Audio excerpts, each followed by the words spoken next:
Hola, buenas tardes. Mi nombre es Karen Cruz Bonilla y a continuación les traigo el tema de sondas urinarias.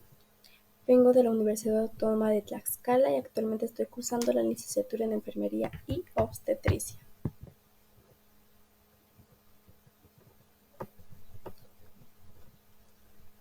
Como definición traemos que la sonda urinaria es la introducción de un tubo delgado y flexible con fines terapéuticos. Se pueden utilizar para drenar la orina de nuestro paciente y especialmente cuando tienen dificultad para orinar o necesitan un monitoreo preciso del volumen de la orina. Esto puede ser tras haber pasado un proceso quirúrgico o simplemente si el paciente pues tiene este problema para pues retener la orina. Las indicaciones para el sondaje vesical son en pacientes con retención aguda de la orina, ya que esta es una incapacidad para anular voluntariamente la orina, para poder retenerla. Y pues las causas de esta retención aguda de la orina son varias y pueden clasificarse en obstructivas, que es cuando se presenta con más frecuencia en la hiperplasia benigna de próstata y en mujeres a menudo en el contexto de una enfermedad ginecológica. Infecciosas e inflamatorias. Puede ser prostatitis aguda, producida frecuentemente por microorganismos gram negativos, como la E. coli y la Proteus, o las neurológicas, que son menos frecuentes, pero ocurren igual en hombres y mujeres, que es cuando no hay un normal funcionamiento en la vejiga y el tracto urinario inferior, que esto depende en la interacción del sistema nervioso central, autónomo y periférico. Eh, las interrupciones en este sistema pueden originar una retención aguda de la orina.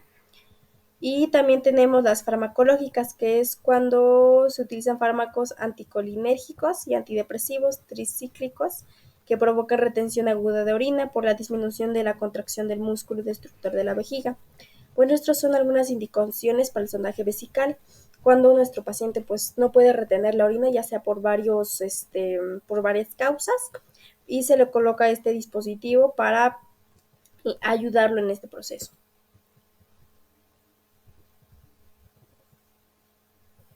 Ahora tenemos lo de la medición del gasto urinario, que se hace de manera continua, que es cuando se mide la diuresis para valorar el funcionamiento renal del paciente y ayude en el tratamiento del mismo paciente.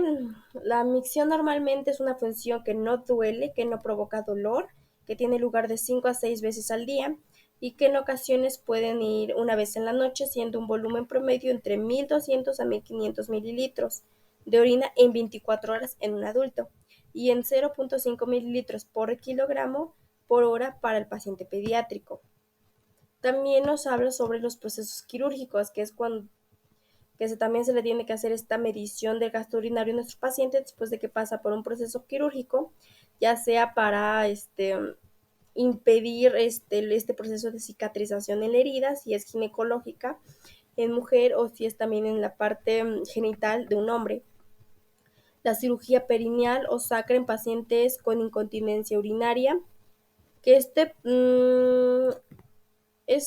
nos habla acerca de que pues debe también utilizarse para no tener contacto con la herida quirúrgica y permitir esta cicatrización.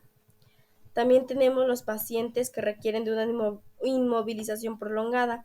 Esto puede ser cuando se haya lastimado la cadera o el tórax o la pelvis, que es cuando pues no pueden moverse y requieren de una inmovilización para que estos huesos puedan sanar. Entonces, para que este paciente tenga proceso de micción, se le coloca esta sonda vesical, pues para que el proceso sea normal y no afecte a nuestro paciente. También para ofrecer confort a pacientes en etapa terminal. Para pacientes que pues ya no tienen, por así decirlo, un tiempo de vida prolongado, pues se les coloca esta sonda pues para su mejor comodidad y que puedan tener el mejor estado posible dentro de lo que cabe. Y también en incontinencia urinaria con riesgo para el paciente, que es prácticamente en pacientes que, que se utiliza para proteger la integridad de la piel, eh, pero no debe ser sustituto a las medidas de cuidado de la piel. Esto es muy, ¿cómo se podría decir? Muy separado de los cuidados que se le debe realizar al paciente, ya sea para un proceso quirúrgico, para una cirugía o para la incontinencia. Y esto es solo una forma de apoyo al paciente para que pueda realizar sus necesidades. También tenemos la variabilidad de la sonda vesical. ¿Cuánto se debe poner? ¿Por cuánto tiempo? ¿Y qué es lo que nos indica el tiempo? Aquí tenemos la clasificación por tiempo de permanencia, que hay dos tipos, que es la permanente y la intermitente. La permanente tenemos también dos subtipos. Como se menciona, la permanente es la que se mantiene en la vejiga con la finalidad de recolectar la orina. Esta también está conectada a una bolsa de drenaje que tiene un globo que se infla con agua estéril en el extremo.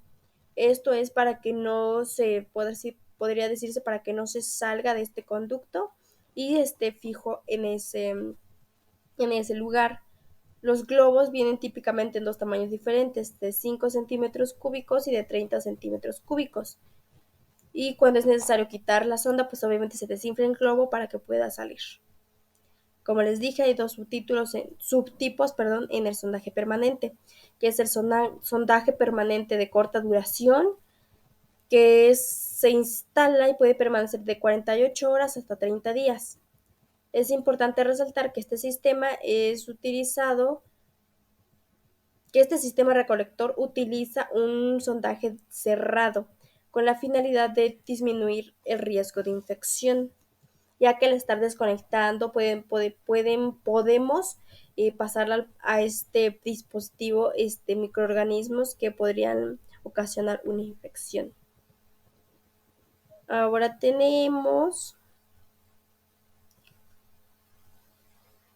el sondaje permanente, pero es de larga duración, que se le denomina así porque dura más de 30 días y también utiliza un sistema cerrado. El otro tipo de sondaje es el intermitente, que es el que se instala por corto tiempo y se retira después de realizar el procedimiento. Esto puede hacerse varias veces al día y la frecuencia dependerá de la razón por la que se necesite utilizar este método. En este caso, el sistema recolector que se utiliza es abierto.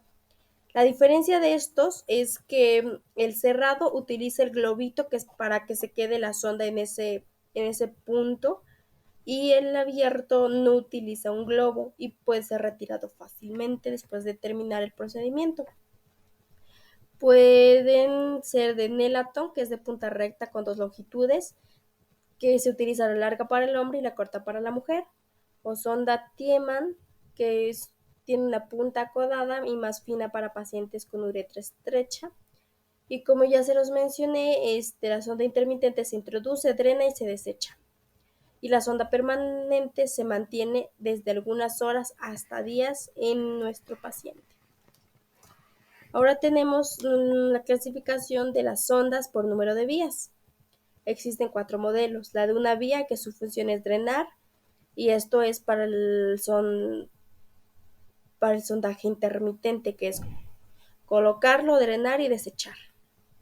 La de 2 vías tiene una vía para el inflado del globo y otra para el drenaje de la orina. Se puede utilizar para el sondaje permanente. 3 vías cuenta con una vía para inflado, otra para el drenaje y cuenta con una tercera para la solución de irrigación, siendo usada principalmente pues para irrigar. Y la de 4 vías es un modelo poco utilizado que tiene una vía para inflado, una para drenaje y 2 para irrigación. Este es como que la característica de esta sonda de 4 vías.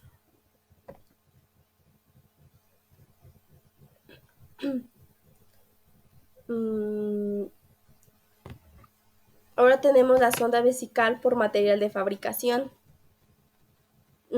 Aquí tenemos que existen sondas vesicales de diferentes materiales.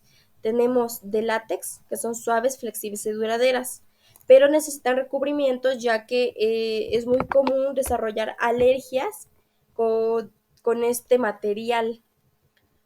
Y se utilizan recubrimientos de elastómero de silicón, que es un material hidrófobo que protege la irritación y genera una superficie lisa y resbalosa, por tanto evita la acumulación de sales y formación de biopelícula. De hidrogel, que es un material también hidrofílico, que produce un colchón entre el catéter y el revestimiento mucoso de la uretra y de la vejiga, y esto reduce la fricción. Incrementa la biocompatibilidad, se incrusta menos en esa parte del paciente y se forman menos coágulos. De aleación de plata, que minimiza la adherencia bacteriana, reduce el trauma, provee una superficie que resiste la incrustación, reduce la irritación y fricción. Se requiere mayor información y pruebas acerca de su efectividad, ya que no se utiliza muy comúnmente también. Y tenemos por último la de teflón, que reduce la absorción de agua y genera una barrera que evita el contacto directo con el látex. Y esos son, pues por así decirlo,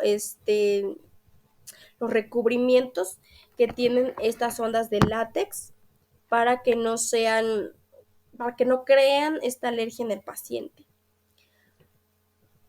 Otro material del que está hecho unas ondas son de látex rojo, que son rígidas y radiopacas y pueden utilizarse para localizarse en imágenes de diagnóstico. Las ondas de silicón o elastómero de silicón, ya que este material es de larga duración e ideal para pacientes con alergia o sensibilidad al látex o a los recubrimientos de este látex. Y tenemos las sondas de cloruro de povinilo, PVC, que son más rígidas y mejor toleradas que el látex, aunque no se aconseja por largos periodos por la rápida incrustación que presentan, por lo que no se recomiendan las sondas de 2 vías de PVC. Sin embargo, para sondaje intermitente es buena opción, ya que como se los mencioné, intermitente es colocar la sonda, hacer la extracción de la orina y desechar. Ahora hablaremos sobre el globo de la sonda vesical. ¿Cuáles son las principales recomendaciones para su uso? Se recomienda que antes de la instalación de la sonda se infle brevemente este globo para comprobar la integridad de esta sonda y de este globo para que sirva y se quede en el paciente. Una vez que se inserta la sonda, tras probar que hay flujo de orina, se infla el globo con agua estéril para que se quede fijo en esa parte del paciente. Se debe hacer una ligera tracción de la sonda para comprobar que no se salga del paciente. Y existen diversos tamaños de globos para una sonda vesical, como 3, 5, 10, 30 y 75 cc. Para la mayoría de los pacientes, un globo de 5 a 10 cc es adecuado y se elige de acuerdo a las condiciones del procedimiento realizado y condiciones físicas del paciente. Ahora tenemos las sondas vesicales de especialidad, que nos hablan acerca de cómo se clasifican de acuerdo a la punta de esta sonda. Tenemos la de Tiemann o Coase, acodada con punta de oliva. En este modelo de la punta de oliva es más grande. Coase es instalada en accesos difíciles, su punta es abierta tipo Roma y lisa, por donde se pueden pasar una guía para dilatar y después introducir la sonda. La Carson, su punta es acodada con oliva y se utiliza en pacientes con uretra estrecha. En casos difíciles, es ligeramente más larga que la Tiemann, y la de oliva tiene una oliva en la punta y su objetivo es buscar una mayor dilatación. Es muy útil en casos de estenosis. La Couvelaire, su punta es plana, tiene orificios laterales y un orificio de la punta alargado, punta cóncava, abierta para mejorar el drenaje. Y por último, la de silbato flauta, que está abierta al final y permite drenar una gran cantidad de escombros y coágulos. También se pueden clasificar de acuerdo a la longitud de la punta, ya sea corta, mediana y larga. Y aquí tenemos las imágenes de la Tiemann, de la Cousin, Carson, de la de Oliva, la de Cowelair, silbato y flauta, las 6. Y también tenemos la clasificación de la sonda vesical por diámetro. Los calibres se seleccionan de acuerdo al género, edad y características del paciente. Su tamaño viene calibrado en unidades francesas, French, que miden la circunferencia externa. Existen sondas vesicales desde 3.5 a 30 French. Aquí les muestro una tabla de los diámetros recomendados por edad y calibre, de acuerdo al género. En mujeres se recomienda de 14 y 16 French, en hombres desde de 16, 18, 20 y 22 French, en pediátricos de 5 a 12 French, en neonatos prematuros de 3.5 French y en neonatos de término de 5 a 8.5 French. Ahora tenemos los fijadores para la sonda vesical. Como sabemos, estos fijadores se colocaban cinta quirúrgica. Sin embargo, este tipo de fijación no proporciona beneficios como la estabilización o la liberación de la tensión, perdón. Por lo tanto, se recomienda que la fijación sea diseñada con broches giratorios, que es la mejor opción para permitir el movimiento natural de la sonda. Y, por supuesto, una posición cómoda que previene el movimiento de esta sonda en el paciente. Ahora tenemos qué constituye la bolsa recolectora. ¿Cuáles son los componentes de esta bolsa recolectora? Un tubo de drenaje, que es un tubo flexible que se encuentra en la parte superior de la bolsa y que está unido herméticamente a ella. Una escala de graduación o urinómetro, que es para medir la cantidad de orina existente en la bolsa. Tubo de vaciado, es el tubo que se encuentra en la parte inferior de la bolsa, que es pues para su vaciado, como su mismo nombre lo dice. La mayoría de las bolsas tienen una llave y un tapón. Otros dispositivos disponen de una salida e impiden el paso de la migración bacteriana. Tienen un dispositivo para colgar la bolsa, se encuentra en la parte superior de la bolsa y sirve para colocar la bolsa en el lateral de la cama. Una válvula antirreflujo, que es para impedir el retorno de la orina al tubo de drenaje, evitando la contaminación intraluminal del sistema cerrado. Un puerto para la toma de muestras, que se coloca en la parte proximal del tubo de drenaje y está diseñado para poder tomar una muestra para urocultivo. Las tomas de volúmenes más grandes se realizan del tubo de vaciado. Y un respiradero con filtro antibacteriano, que es menor o igual a 0.2 micras e impide el paso de bacterias a la bolsa recolectora y permite el intercambio de gases. Y por último, ¿qué forma tienen estas bolsas? La mayoría tienen formas cuadradas, pero también existen algunas bolsas con forma de gota, que es para mantener un mejor asentamiento o para que no se cree este asentamiento y mejore el vaciado de nuestra bolsa.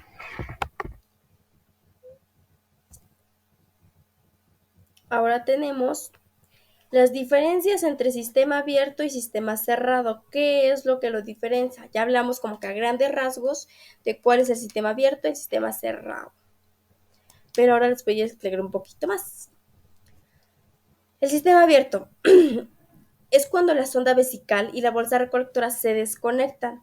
Su indicación clínica debe ser muy específica, como por ejemplo en un sondaje intermitente para el vaciado de la vejiga, en una cirugía de larga duración. El sistema abierto favorece la aparición de bacteriuria en el 50% de los pacientes durante las primeras 24 horas y casi del 100% al cuarto día de sonaje. Por eso es mejor tener un sistema cerrado. Este sistema abierto favorece la aparición de bacterias y es un foco más para tener alguna infección, ya que al estar desconectando podemos, queramos o no, colocar bacterias que creen esta infección. Sin embargo, el sistema cerrado se define como un sistema físico que no interactúa con otros agentes, dentro y fuera de él, por lo tanto no está relacionado con nada externo. ¿Cómo se define esto? Pues que no se desconecta, que se queda permanentemente conectado en cualquier punto de la unión. Y esto nos permite que se reduzca la incidencia de bacteriuria en aproximadamente el 5% de los pacientes por día de sondaje y solamente el 50% de los pacientes portadores de sonda vesical cerrada presentan infección entre los 11 y 13 días de la instalación de la sonda vesical. Como vemos, la diferencia es enorme entre el sistema abierto y el sistema cerrado. Abierto se puede abrir para hacer el vaciado de vejiga, mientras que el sistema cerrado no. Este se queda conectado y no se desconecta por nada del mundo, a menos que se tenga que realizar un cambio o ante algún caso muy especial. Y se crean menos grado de infección en el sistema cerrado que el abierto. Ahora tenemos qué acciones podemos realizar para prevenir la infección de las vías urinarias asociadas al uso de catéter urinario. Las principales son en la inserción del catéter y el mantenimiento del catéter. En la inserción, porque ese proceso eh, en donde se considera un momento crítico, ya que se localiza anatómicamente con un alto inóculo potencial de bacterias, si no se realiza un adecuado lavado y antisepsia. Los puntos principales que se deben centrar en la inserción del catéter es la higiene de manos del personal de salud previo a la inserción y la inserción con técnica aséptica, al igual que la fijación del catéter de acuerdo a la edad y el género del paciente. En el mantenimiento, que es la segunda etapa que ocurre durante todo el periodo durante el cual el paciente tiene instalado un catéter, los pasos o momentos principales que se deben tener mayor cuidado es la evaluación diaria sobre la necesidad de la permanencia del catéter o su retiro. Es qué tan importante es que tenga este catéter o si ya se lo puedo retirar para que no se mantenga este punto de posible infección. Aseo diario de genitales con agua y jabón mientras permanece instalado el catéter urinario. Es muy importante para prevenir también que se creen o que se queden bacterias en esta localización anatómica de nuestro paciente. Mantener la línea de drenaje libre de obstrucción. Mantener la bolsa colectora debajo del nivel de la vejiga sin tocar el suelo. Esto es para impedir el retorno. Tenemos tenemos la parte de nuestra bolsa recolectora que impide este retorno, pero aún así es bastante importante mantenerlo debajo para no generar presión. Y mantener el sistema sin desconexiones en todo momento. Principalmente si el sistema cerrado no se debe desconectar por ningún momento, entonces es algo bastante importante que se debe tener en cuenta. Y pues la inserción de este procedimiento es, yo podría decirlo que fácil, pero con puntos específicos en los que se debe tener mayor cuidado en escoger qué zona se le va a colocar al paciente de acuerdo a edad y sexo. Dado la complejidad anatómica tanto de mujer y hombre, cómo le colocarás la sonda a un hombre y cómo le colocarás la sonda a una mujer. El aseo del personal, la privacidad de nuestro paciente, Estos son puntos bastante importantes para mantener en cuenta y para prevenir una infección en las vías urinarias. Si lo que estamos realizando es para mantener una comodidad de nuestro paciente, es obvio que tenemos que cuidar cualquier punto importante, ya sea uso de antisépticos, higiene de manos, lavado de manos en todos los momentos, eh, valorar la necesidad de permanencia de la sonda. eh, ¿Qué más podría ser? La selección de la sonda, la instalación de la sonda, eh, higiene de los genitales de nuestro paciente cuando ya tenemos la sonda, colocarse la protección personal al colocar esta sonda. O sea, son varios puntos que tenemos que tener en cuenta al hacer esta colocación de sonda, ya que estamos invadiendo a nuestro paciente de cierto modo. Entonces, es bastante importante realizar todos estos puntos que desde cualquier procedimiento que sea invasivo a nuestro paciente se deben realizar. Higiene, los 5 momentos: protección personal, protección a nuestro paciente, higiene a nuestro paciente, asepsia, antisepsia a nuestro paciente, eh, mantenimiento de los dispositivos, retiro de los dispositivos y obviamente cosas muy importantes como verificación de nuestro paciente, explicar el procedimiento y mantenerlo constantemente informado, ¿vale? Así que bueno, esto es todo de mi parte, así que muchas gracias.